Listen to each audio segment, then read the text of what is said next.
കാണാൻ പോകുന്നത് lavender park പറഞ്ഞു പഠിപ്പിച്ചിരിക്കണം. ഇന്ന് പോയി നോക്കാം എങ്ങനെ ഉണ്ടെന്നുള്ളത്. ബാക്കി അതിനെ കാണാം. ഇനി ഇതൊന്നും നടന്നില്ലെങ്കിലും വഴിനീളം നല്ല സ്ഥലങ്ങളാണ്. അത് ഈ സീസൈഡിലോട്ട് പോവാണ്. ഓട്ടോമാറ്റിക്കായിട്ട് നല്ല നല്ല സ്ഥലങ്ങൾ കിട്ടും. ഫോട്ടോ എടുക്കാനും ഡ്രോൺ പറത്താനും പിള്ളേർക്ക് കളിക്കാനും ഒക്കെയുള്ള സ്ഥലങ്ങളുള്ള ഏരിയകളാണത്. അപ്പോൾ പോയിട്ട് വരാം. നമ്മൾ ഏഷ്യൻസിന് മാത്രമല്ല യൂറോപ്യൻസിനായിക്കോട്ടെ ഒരു വീക്ക്നെസ്സാണ് ഈ ലാവണ്ടർ എന്ന് പറയുന്നത്. ഇത് എല്ലായിടത്തും ഉള്ളൊരു വസ്തുവല്ല. ഒരു മനോഹരമായൊരു പുഷ്പം പ്രത്യേക ഒരു മണത്തോടു കൂടി ഒരു താഴ്വര മുഴുവൻ നീണ്ടു നിവർന്ന് ഇങ്ങനെ കിടക്കുക. അതിൻ്റെ ഒരു പാടം കിടക്കുകയാണ്. തുളിപ്സ് പോലെ നമുക്ക് കാണുമ്പോഴുള്ള സൗന്ദര്യം മാത്രമല്ല, ആ സ്ഥലത്തിന് തന്നെ വേറൊരു മണവും ഒരു ഫീലും ഇല്ല. പണ്ടത്തെ യാഡ്ലി പൗഡറും ഓയിലും ഒക്കെ ഉപയോഗിച്ചിട്ടുള്ള ആൾക്കാരൊക്കെ ഓർമ്മയുണ്ടെങ്കിൽ പണ്ട് ഗൾഫുകാരൊക്കെ ഒരു സ്ഥിരമായിട്ട് കൊണ്ടുവന്നൊരു സാധനം ഇംഗ്ലണ്ടിൻ്റെ യാഡ്ലി പൗഡറൊക്കെ അതൊക്കെ ഇതിനെ ബേസ് ചെയ്തിട്ടുള്ളതാണ്, ഈ ലാവണ്ടറിനെ ബേസ് ചെയ്തിട്ടുള്ളതാണ്. ഇത് ലണ്ടനിൽ നിന്ന് ഒരു 2 മണിക്കൂർ ദൂരമാണ് ശരിക്കും ഈ സ്ഥലം വരെ എത്താൻ. ചിച്ചസ് എന്ന് പറഞ്ഞ് ഈ പർട്ടിക്കുലർ ഫാം വരെ എത്താൻ വേണ്ടിയുള്ളത്. ഇതിന് ലോഡിങ്ടൺ ആണ് ഈ ഫാമിൻ്റെ പേര്. ട്രെയിനിലാണെങ്കിൽ ലണ്ടൻ വിക്ടോറിയയിൽ നിന്ന് ഇപ്പോൾ പാസ് ചെയ്ത് പോയ മാപ്പ് എടുത്ത് നോക്കിയാൽ മതി. ലണ്ടൻ വിക്ടോറിയയിൽ നിന്ന് ഈ പറഞ്ഞ അഡ്രസ്സ് വരെ എത്താൻ വേണ്ടി ഏതാണ്ട് 2 മണിക്കൂറുണ്ട്. ഞാൻ അഡ്രസ്സൊക്കെ കൊടുത്തിരിക്കുന്നതിനാണ്. ആർക്കെങ്കിലും വരാൻ താല്പര്യമുണ്ടെങ്കിൽ തീർച്ചയായിട്ടും മിസ് ചെയ്യരുത്. ഇത് എപ്പോഴും ഓപ്പൺ ചെയ്യത്തില്ലെന്ന് ഞാൻ പറഞ്ഞെങ്കിലും ഇത് ഞങ്ങളവിടെ ചെന്ന് കഴിഞ്ഞാൽ അറിയുന്നത് ചില ഡേറ്റ്സ് കൂടി ഇനി അവർ ഓപ്പൺ ചെയ്തില്ല. അതുപോലെ ആൾത്തിരക്കായിരുന്നു. അപ്പോൾ ആ ഡേറ്റ്സ് ഞാൻ ഈ വീഡിയോയ്ക്കകത്ത് കൊടുത്തേക്കാം. ഈ വീഡിയോ മുഴുവൻ കാണുക, ഡേറ്റ്സ് അറിയാൻ വേണ്ടി കേട്ടോ.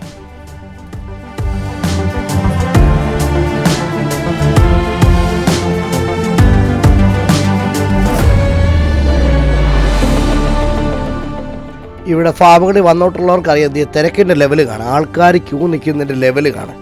ഇതൊരു എപ്പോഴും ഓപ്പൺ ചെയ്യുന്നില്ല എന്ന് ഞാൻ പറഞ്ഞതിൻ്റെ സ്പെഷ്യാലിറ്റി എന്തുകൊണ്ടാണ് ഇപ്പോൾ നിങ്ങൾക്ക് മനസ്സിലായി കാണും. ഇവിടെ ഇഷ്ടംപോലെ ലാവണ്ടർ ഫാമുകൾ ഉണ്ടെന്ന് കൂടെ ഓർക്കുക. അല്ലാതെ ഇവിടെ ഏതാണ്ട് ഇത് അസുലഭ സൗന്ദര്യമായിട്ട് ഒരിടത്ത് മാത്രം കിട്ടുന്ന സ്ഥലമൊന്നും അല്ല ഇത്. ഇപ്പോൾ എല്ലാ കൗണ്ടികളിലും ഉണ്ട്, 1 2 ലാവണ്ടർ പാർക്കുകളുണ്ട്. പക്ഷേ ഈ ഒരു പർട്ടിക്കുലർ ഫാം ഓപ്പൺ ആണെന്ന് കണ്ടപ്പോൾ ആൾക്കാർ കൂടിക്കൂടിയ കൂടുതലാണിത്. അപ്പം ഏറെ ആൾക്കാരുണ്ടോ എന്ന് സംശയമില്ലാതില്ല. സംഭവം ഇച്ചിരി കൂടിപ്പോയി. ഒരു വലിയ ഒരാളല്ലാത്തതുകൊണ്ട് തന്നെ ആൾക്കാരുടെ എണ്ണം അല്പമേറെയായിപ്പോയി സംശയമില്ലാതെ. പിന്നെ ഞങ്ങൾക്ക് ഇതിനെക്കുറിച്ച് വലിയ ധാരണയൊന്നും എടുത്തില്ല. അതുകൊണ്ടും ഈ സ്ഥലം അങ്ങനെ എപ്പോഴും ഓപ്പൺ ചെയ്തതല്ല. ക്യാമറക്കാരേതായാലും തരംഗം വരെ ക്യാമറ കിടപ്പുണ്ട്.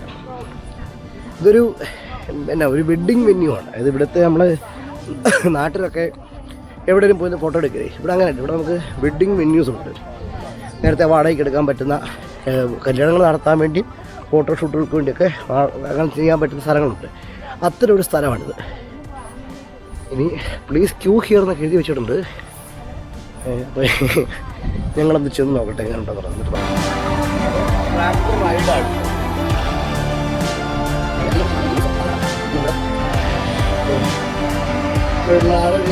സാധനങ്ങളെ സൂക്ഷിച്ചിട്ടുണ്ട്. സാധനങ്ങളെ സൂക്ഷിച്ചുകൊണ്ടിരുന്ന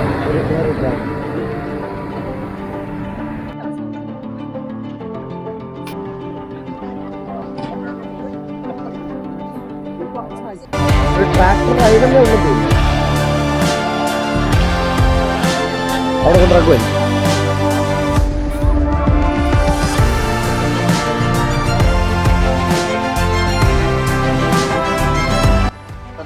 സ്റ്റീപ്പ് അഡ്രസ് ആൾക്കാർ പോകുന്ന പോക്കെടുക്കുന്നവർക്ക്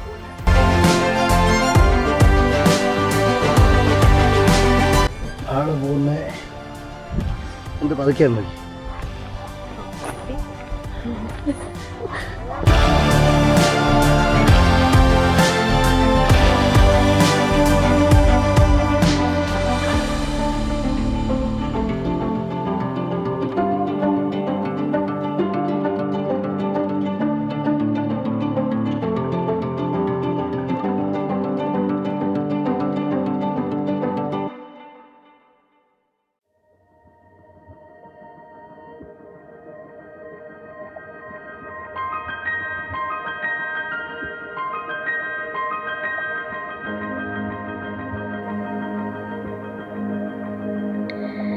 ചെസ്റ്റർഷയർ എന്ന സ്ഥലത്തിലെ ലാവണ്ടർ പാടം കാണാൻ വന്നതാണ്. ലാവണ്ടർ പൂക്കൾ പൂത്ത് നിൽക്കുന്ന ഒരു വലിയൊരു ഫീൽഡാണ്.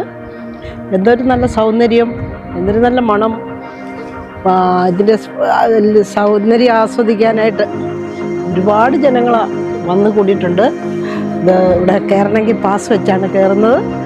ഒരാൾക്ക് 8 പൗണ്ടാണ് കൊടുക്കേണ്ടത്.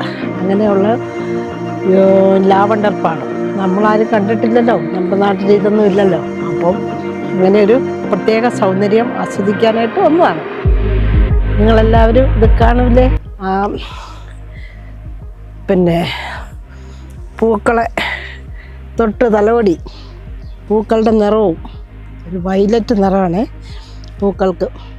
ഇതിനകത്ത് നിറച്ച് ഈച്ചകളും തേനീച്ചകളും ഫ്ലൈസ് ഒരുപാടുണ്ട്. നല്ല രസമാണ് ഇതിന് കാണാനും ആസ്വദിക്കാനും. ഇതുവരെ ഈ പൂക്കൾ ഒരു വിരിഞ്ഞു കഴിഞ്ഞ് ഒരു 4-5 ദിവസം കഴിയുമ്പോൾ ഒരു ട്രക്കർ പോലെ ഒരു സാധനം കൊണ്ടുവന്നതിനെ ആ പൂവിനെ മാത്രം ഉരിഞ്ഞു കൊണ്ടുപോകും. എടുത്തുകൊണ്ട് പോയിട്ട് അങ്ങനെ പ്രത്യേക ഒരു സാഹചര്യത്തിലാണ് ഇതിനെ വളർത്തുന്നത്. ഇവിടുത്തെ തണുപ്പും ഇവിടുത്തെ പ്രകൃതിയും ഇതിനനുയോജ്യമായ രീതിയിലാണ് അത് പാടങ്ങളെ നിർമ്മിച്ചിരിക്കുന്നത്. ഭയങ്കര സൂപ്പർ പാടങ്ങളാണ് ഇവിടെ കാണാൻ പറ്റുന്നത്. ഇത് വർഷത്തിൽ 2 തവണയേ അത് 2 തവണയ്ക്കേ ഉള്ളൂ ഇത് തുറക്കത്തുള്ളൂ. പിന്നെ പ്രത്യേകമായ സാഹചര്യങ്ങളിൽ വെഡ്ഡിങ് പരിപാടികൾക്കും അങ്ങനെയുള്ള പരിപാടികളിലാണ് ഇവർ ബുക്ക് ചെയ്ത് ഇതിനകത്ത് കയറാൻ പറ്റുള്ളൂ. ഇന്ന് ജനങ്ങൾക്കെല്ലാം പബ്ലിക്കായിട്ട് തുറന്നു കൊടുത്തിരിക്കുന്ന ദിവസമാണ്. അതുകൊണ്ടാണ് ഞങ്ങളും ഇവിടെ വന്നു ചേർന്നത്. അങ്ങനെ ഇതിനകത്ത് നിറച്ച ആൾക്കാരാണ്.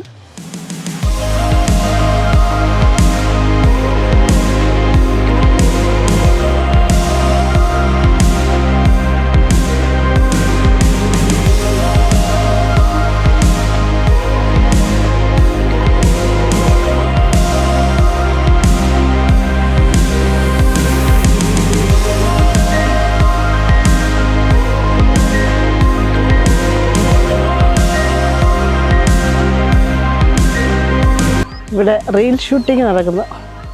അതിനകത്തൂടെ നടക്കുന്നില്ല, നടക്കാതെ തന്നെ അവർ റീലെടുക്കുവാണ്. ഇവിടുത്തെ ഫോട്ടോഷൂട്ടുകാർ ഇങ്ങനെ അവിടെ അറേഞ്ച് ചെയ്തിരിക്കുക. ആവശ്യമുള്ളവർക്കൊക്കെ അവരെടുത്തു തരും. അത് ഇതിനകത്ത് ഇവിടെ പലതരത്തിലുള്ള ആൾക്കാർ ഫോട്ടോഗ്രാഫേഴ്സ് നടക്കുന്നുണ്ട്. അവർ ഇരിപ്പിടങ്ങളൊക്കെ ഇട്ട് കൊടുത്ത് ബബിൾസൊക്കെ ഊതി പിള്ളേരെയൊക്കെ സൂചിപ്പിച്ച് ഫോട്ടോ എടുക്കലാണ് നടക്കുന്നത്. കെട്ടി വെച്ചിട്ടുണ്ട്. അതെന്താണെന്ന് നോക്കട്ടെ. കച്ചി എന്തിൻ്റെ ഒരു ഈൽഡ് എടുത്തതിന് ശേഷം അതിനെ സ്റ്റോർ ചെയ്ത് വെച്ചിരിക്കുന്നതാണ്. അതിൻ്റെ അടുത്തേക്ക് ഞങ്ങൾ അങ്ങനെ നീങ്ങാൻ തുടങ്ങുവാണ്.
ഞാൻ അങ്ങേയറ്റം പോയി കച്ചി അടുക്കി വെച്ചിരിക്കുന്നതിൻ്റെ അവിടെ പോയി നോക്കി.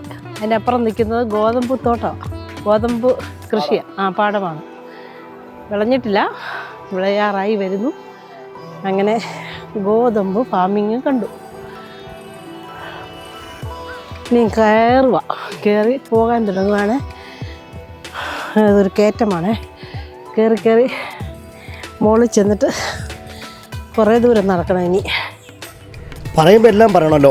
ഇവിടം വരെ നമ്മൾ ഡ്രൈവ് ചെയ്തോ ട്രെയിനിനോ വന്ന് 2 മണിക്കൂർ ദൂരമാണ്. ഇത് കാണുന്നുണ്ട്, ഇതെല്ലാം ഗോതമ്പ് പാടങ്ങളാണ്. സൂപ്പറാണ്. മറ്റുള്ള ലവണ്ടർ ഫീൽഡിൻ്റെ ഒരു ഗുണമെന്ന് പറഞ്ഞു കഴിഞ്ഞാൽ നമുക്ക് വൈകുന്നേരം വരെ നിൽക്കാം.